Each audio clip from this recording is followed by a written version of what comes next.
a Bedouin man came to the Prophet ﷺ and he said, O Messenger of Allah, we have become exhausted because of a drought. Exhausted. And the hadith mentions, the children are hungry and the properties have become destroyed. Meaning there's a drought, the vegetation has dried up, the animals are becoming skinny. If they're becoming skinny, they can't produce milk. There's so much that's happening because there's no rain. Request from your Lord to give us rain.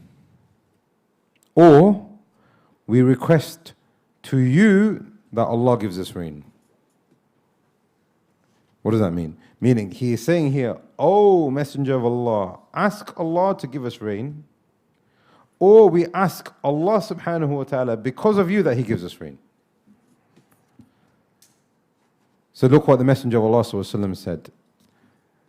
The issue that he came with is a very important issue. It's so important, it's affecting everyone. But he stopped that and he said, listen, I need to say something which is more important. And his reaction actually shows the importance. He says, Subhanallah, Subhanallah, Wayhak, Atadri mallah. What's wrong with you? Wayhak, like, what's wrong with you? Don't you know who Allah is, Subhanahu wa ta'ala? Inna sha'alallahi a'dham min dhalik. The status of Allah is far greater than what you have just said about Allah Subhanahu wa ta'ala. That you ask Allah because of me that He gives. إِنَّهُ لَا يُسْتَشْفَعْ بِاللَّهِ عَلَى أَحَدٍ.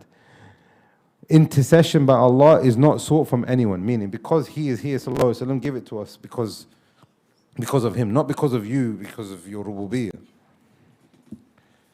So now here, I mean, we learn something from the Messenger of Allah sallallahu alaihi wasallam, and this becomes now a principle, and you can apply that to so many different things that is happening, and will probably continue to happen. A lot of people say different things when it comes to the oppressions that we are seeing, and all these different things that are saying, and they end up probably saying things which, you know, could go against the Tawheed of a Muslim. In the commentary, this means one should not make Allah subhanahu wa ta'ala as a means to be used for seeking intercession from anyone from the creation. This is contrary from the completion of Tawheed. Meaning, as we have said before, a lot of when it comes to the completion of Tawheed is on the tongue. Not that this companion actually meant and believed that he can use the Messenger of Allah sallallahu alaihi wasallam as an interceder so that Allah gives because of him. But this is now from the tongue.